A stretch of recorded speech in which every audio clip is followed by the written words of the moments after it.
আসসালামু আলাইকুম এভরিওয়ান। কেমন আছেন আপনারা? আশা করি অনেক ভালো আছেন। তো আমরা আজকে পড়বো হলো খুবই ইম্পোর্টেন্ট একটা টপিক যেটা পরীক্ষায় হরহামেশাই প্রশ্ন এসে থাকে।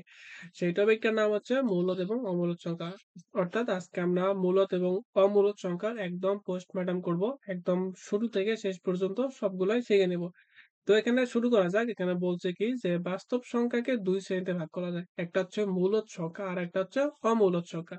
তো মূলদ সংখ্যা কাকে বলে? তো একদম ইজি ওয়েতে যদি বলতে চাই, যে সংখ্যাকে ভগ্নাংশ আকারে প্রকাশ করা যায় তাকেই মূলদ সংখ্যা বলে। অর্থাৎ যে সংখ্যাগুলাকে আমরা আ ভাগফল আকারে প্রকাশ করতে পারি অর্থাৎ ভগ্নাংশ আকারে প্রকাশ করতে পারি সেই সংখ্যাগুলাকে আমি মূলদ সংখ্যা বলতে পারি। তো এখন যদি আমি বলি যে ৭/২ তাহলে এটা কি? এটা আমাদের একটা ভগ্নাংশ। তাহলে এটা আমাদের মূলদ সংখ্যা। তারপর যদি আমি বলি যে ৫/৭ তাহলে এটা আমাদের একটা ভগ্নাংশ। তাহলে এটা হচ্ছে আমাদের মূলদ সংখ্যা। তো এখন যদি আমি বলি যে ৯ আচ্ছা এখন বলেন যে এটা কি মূলদ সংখ্যা? বলেন? হ্যাঁ, obviously মূলদ সংখ্যা। কারণ কি? কারণ এখানে ৯ এর নিচে কিছু নেই মানে কি আছে? কিছু নাই মানে হলো ১ আছে। তার মানে কি? এটাও হলো আমাদের একটা ভগ্নাংশ। তার মানে এখন আমরা বলতে পারি যে স্বাভাবিক যে সংখ্যাগুলো আছে ১, ২, ৩, ৪ এই সবগুলাই কি? এই সবগুলো হচ্ছে আমাদের মূলদ সংখ্যা। কারণ হলো এর নিচে আমি যদি ১ দেই তাহলে কি কোনো কিছুই অসুবিধা নাই। তাহলে এগুলোকে আমরা কি একটা ভগ্নাংশ আকারে লিখতে পারি। তার মানে এমনিতেই আমাদের স্বাভাবিক যে সংখ্যাগুলো আছে সেই সংখ্যাগুলো সবই মূলদ সংখ্যা।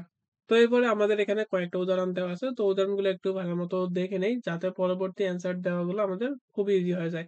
তো এখানে দেওয়া আছে যে ২/৫ সংখ্যাটি একটি মূলদ সংখ্যা। তো এটা দেখা যাচ্ছে ভগ্নাংশ আকারে আছে। এখানে বলছে কি অর্থাৎ প্রকৃত, অপ্রকৃত এবং মিশ্র সব ভগ্নাংশই আমাদের মূলদ ভগ্নাংশ। এরপর দেওয়া আছে -5/6 তো এখানে ঋণাত্মক হলেও আমাদের কি এটা ভগ্নাংশ আকারে আছে। তার মানে এটাও আমাদের একটা মূলদ ভগ্নাংশ অর্থাৎ এটা হচ্ছে মূলদ সংখ্যা। এরপর দেওয়া আছে 1.25 তারপর দেওয়া আছে 12.5 দশমিক সংখ্যাগুলো মূলদ সংখ্যা। কারণ এদেরকে পূর্ণ সংখ্যা আকারে ভগ্নাংশ বানানো যায়। অর্থাৎ এখানে আমাদের যেমন 1.25 আছে, এখানে 1.25 আছে। এটাকে আমি কিভাবে লিখতে পারি? এটা আমি লিখতে পারি ৫/৬০ তাহলে এটা আমাদেরকে একটা ভগ্নাংশ আকারে হয়ে গেল। যেহেতু আমি এখানে এই দশমিক থেকে আমি ভগ্নাংশ আকারে প্রকাশ করতে পারলাম, তার মানে এটাকে আমি মূলদ সংখ্যা বলতে পারি। এরপর আসা যাক আমাদের এখানে দেওয়া আছে 0.3 পূর্ণপণিক, তারপর 0.18 পূর্ণপণিক। অর্থাৎ যদি পূর্ণপণিক দেওয়া থাকে, তাহলে সেটা আমাদের বলতে পারি সেটা হচ্ছে আমাদের মূলদ সংখ্যা।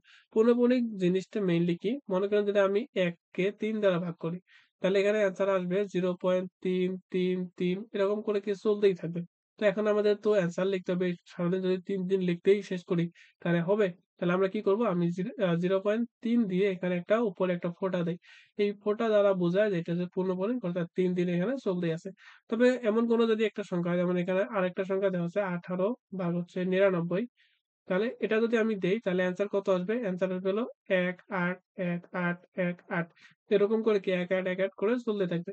তো এতগুলো অ্যান্সার তো আমাদের আর লেখা যায় না। আমরা কি করি 0.১ আর ৮ এটার উপর একটা পূর্ণপণিক দিই, এটার উপর একটা পূর্ণপণিক দিই। এটা দ্বারা বোঝায় যে ১, ৮, ১, ৮ করে আমাদের চলতেই আছে। তার মানে এই পূর্ণপণিককেও আমরা কি ভগ্নাংশ আকারে প্রকাশ করতে পারি।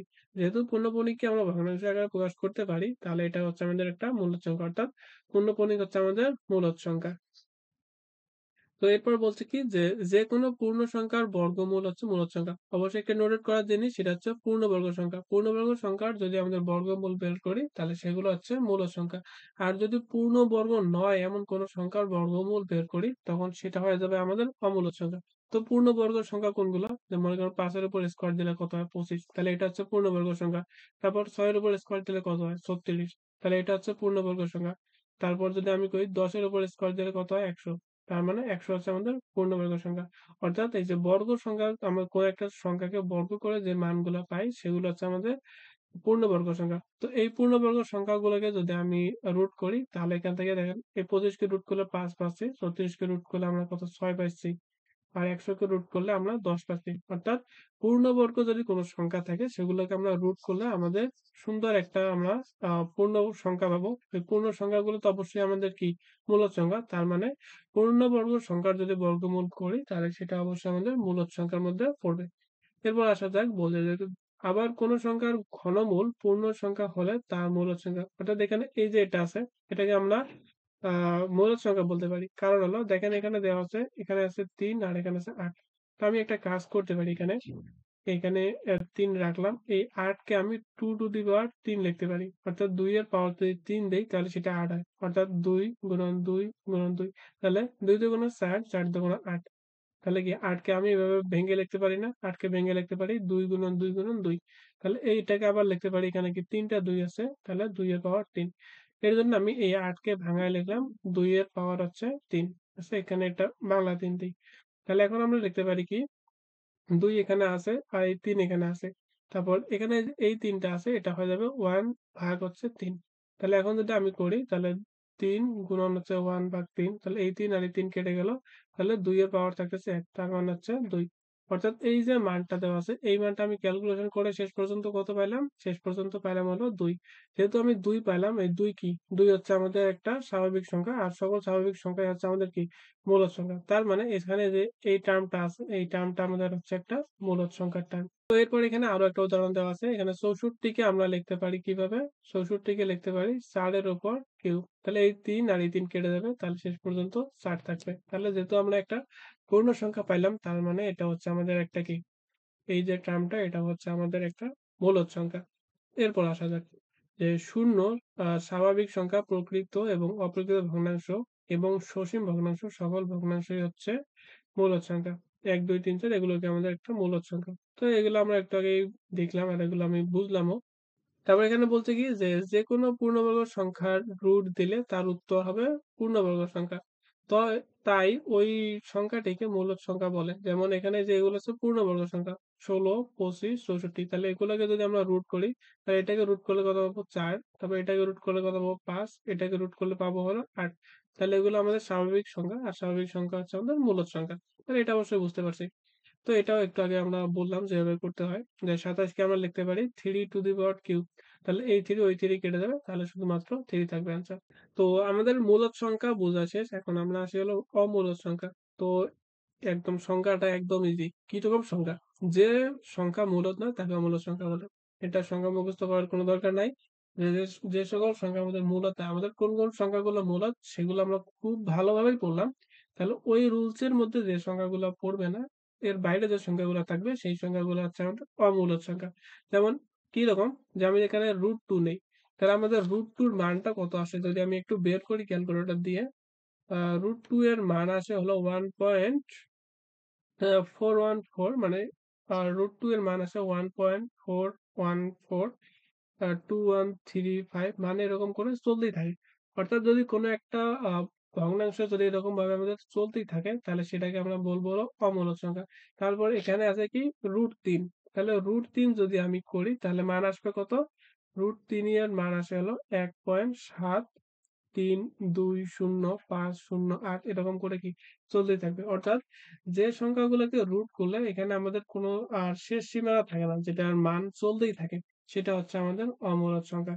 তাহলে এখানে আমরা বলতে পারি √2, √3 পাই এর মান তো আমরা জানি 3.1416 তারপর এখানে কি আরো অনেক মানগুলো আছে। কিন্তু আমরা ওই 3.1416 মনে রাখি। তার জন্য হয়তোবা এটুক মনে হইতে পারে যে পাই এর মান তো নির্দিষ্ট। তাহলে এটাকে অনেকেই মূলদ সংখ্যা ভাবতে পারে।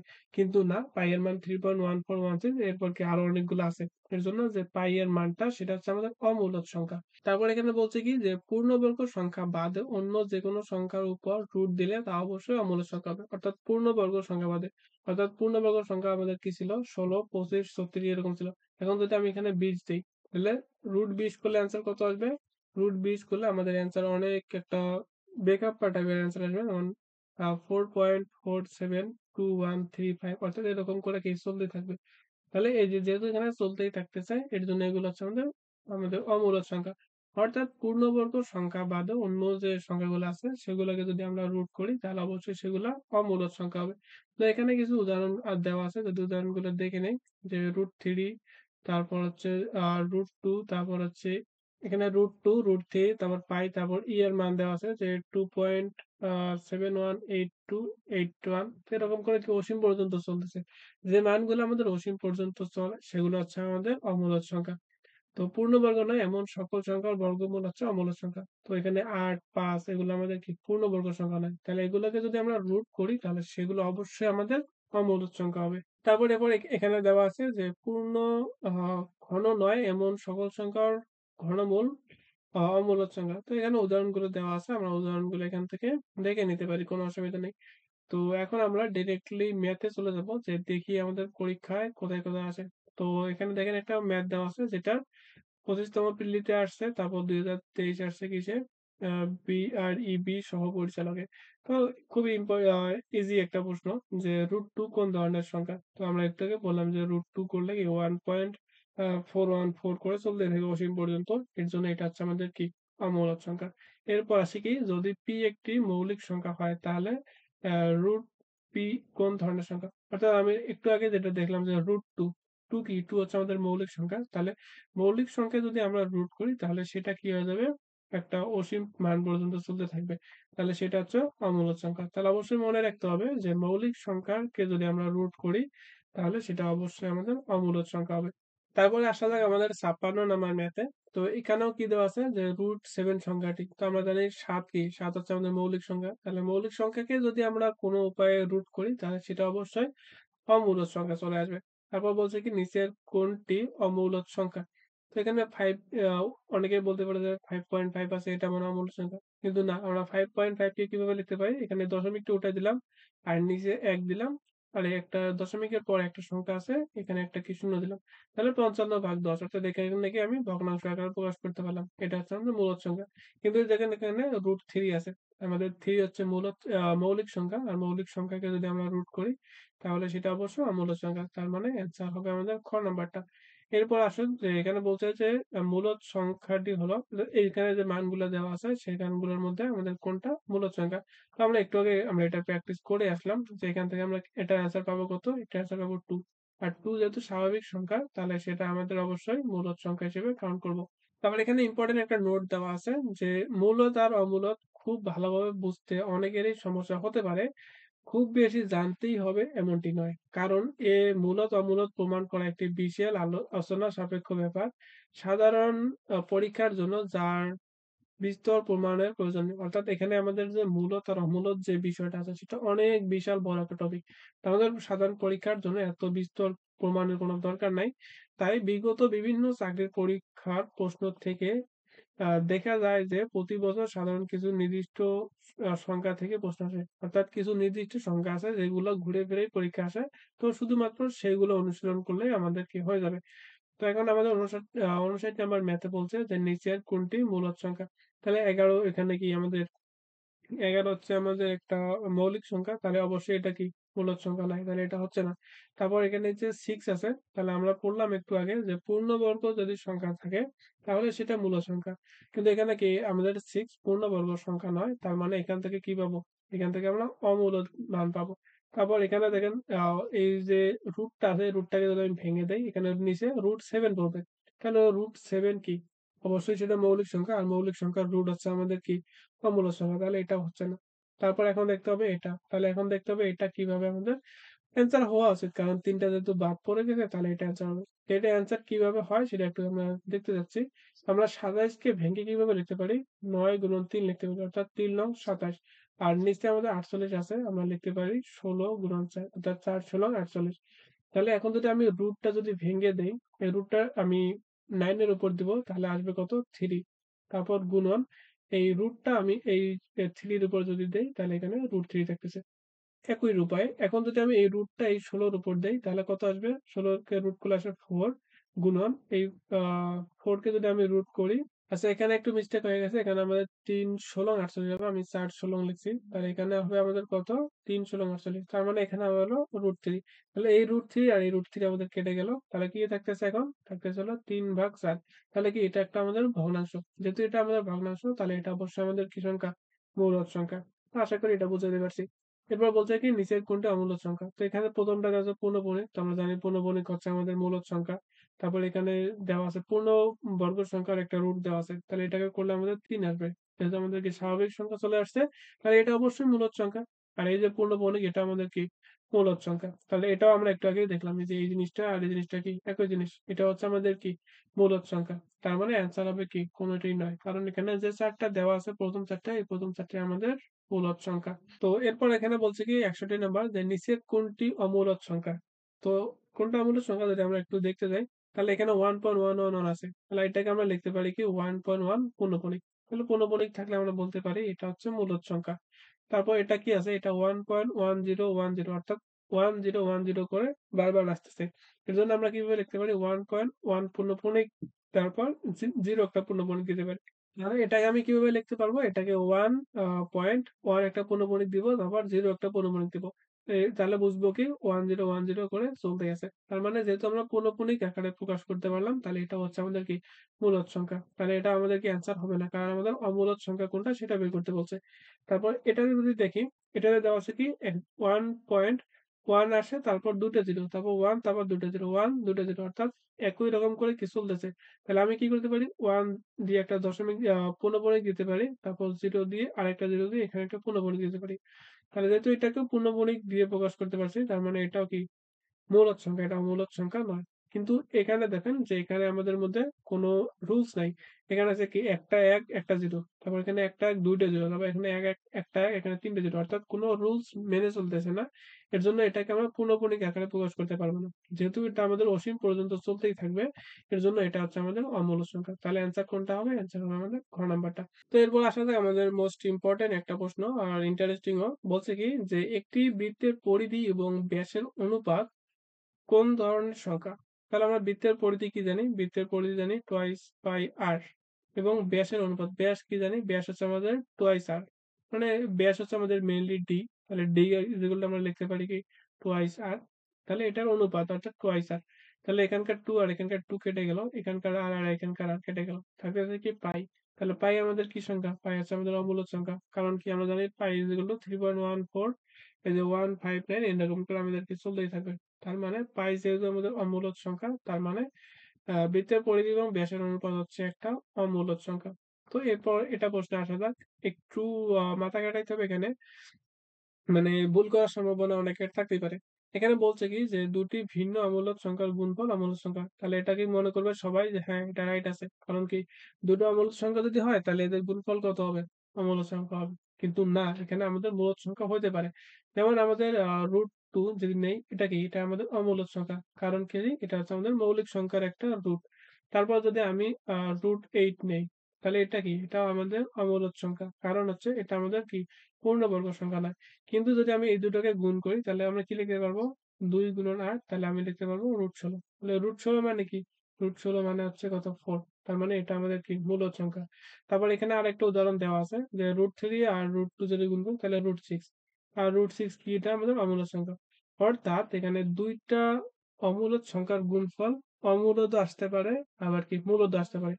কিন্তু এখানে বলছে কি? বলছে যে ২ টা মূলদ সংখ্যার গুণফল অমূলদ সংখ্যা। আসলে কি ঠিক? আসলে ঠিক না। কারণ কি? উম আ কারণ হলো আমাদের ২ টা মূলদ সংখ্যার গুণফল এখানে মূলদ আসতে পারে, অমূলদ আসতে পারে। ২ টাই আসতে পারে। তার মানে আমাদের ১ নাম্বার অপশনটা ঠিক নয়। এরপর বলছে কি ০ একটি মূলদ সংখ্যা। হ্যাঁ, অবশ্যই ০ একটা মূলদ সংখ্যা। এটা স্বাভাবিক সংখ্যা বলা যায়। আমরা এখানে যদি 0 দেই, এখানে ৫ দেই, কোনো অসুবিধা নেই। এটাকে আমরা ভগ্নাংশ আকারে প্রকাশ করতে পারি। তাহলে আমাদের ০ হচ্ছে কি মূলদ সংখ্যা। এরপর আসা যাক ৩ নম্বরে, যে সকল পূর্ণবর্গ সংখ্যা যে সকল পূর্ণ সংখ্যা পূর্ণবর্গ সংখ্যা নয় সেগুলো বর্গমূল অবনত। অবশ্যই যেগুলো আমাদের পূর্ণবর্গ সংখ্যা নয়, যেমন মনে করেন যে আমার ৮ আছে। এটাকে যদি আমি রুট করি তাহলে কি অবশ্যই অমূলদ সংখ্যা পাবো। তার মানে এটাও ঠিক আছে। অর্থাৎ ২ আর ৩ ঠিক আছে। তাহলে অ্যান্সার হবে আমাদের গ নাম্বারটা। এরপর আসা যাক আমাদের ৬৪ নাম্বার। তো এটা তো একদম মোস্ট ইজি। আমরা একটু আগেই বললাম যে ৭ হচ্ছে মৌলিক সংখ্যা। আর মৌলিক সংখ্যাকে যদি আমরা রুট করি তাহলে সেটা হয়ে যাবে আমাদের অমূলদ সংখ্যা। তো অমূলদ সংখ্যার সাথে যদি আমরা মূলদ সংখ্যা যোগ করি, এত বড় একটা সংখ্যার সাথে মনে করো যে 7 এর আ √7 এর মান আসে কি? √7 এর মান অনেক বড় একটা মান আসবে। তার সাথে যদি ৫ যোগ করি, তাহলে কি ওটাও আমাদের অমূল্য সংখ্যা আসবে। অর্থাৎ √7 এর মান আসে হলো 2.645 মানে এরকম করে চলতে থাকে। তাহলে এটা যদি ৫ যোগ করি তাহলে এখানে কত আসবে? ৭ পয়েন্ট সামথিং এরকম করে কি চলতেই থাকবে। তার মানে এটা হচ্ছে আমাদের কি একটা অমূলদ সংখ্যা। তারপর আমাদের ৬৫ নাম্বার ম্যাথে বলছে কি নিচের কোনটি মূলদ সংখ্যা? তো আমরা একটু আগে এটা দেখলাম যে এটার মান আসে কত? এটার মান আসে হলো 4, তার মানে এটা হচ্ছে আমাদের মূলদ সংখ্যা। তো এরপর আসা যাক ৬৬ নাম্বার ম্যাথে। তো ৬৬ নাম্বার ম্যাথটা একটু অনেকেই ভুল করতে পারে। এখানে এটা আসছে কত? ৪১ তম BCS প্রিলিতে। তো চলেন এটা একটু আমরা কিভাবে করব একটু দেখে নেই। তো দেওয়া আছে কি √8 আর হচ্ছে √2।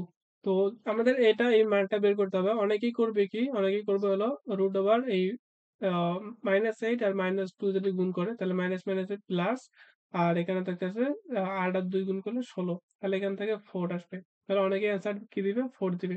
কিন্তু এখানে একটা শর্ত ছিল হলো যে আমরা তখনই এই ২ টা গুণ করতে পারবো যখন এই মানগুলো আমাদের 0 এর চেয়ে বড় হবে। অর্থাৎ পজিটিভ মান হলে আমরা গুণ করতে পারবো।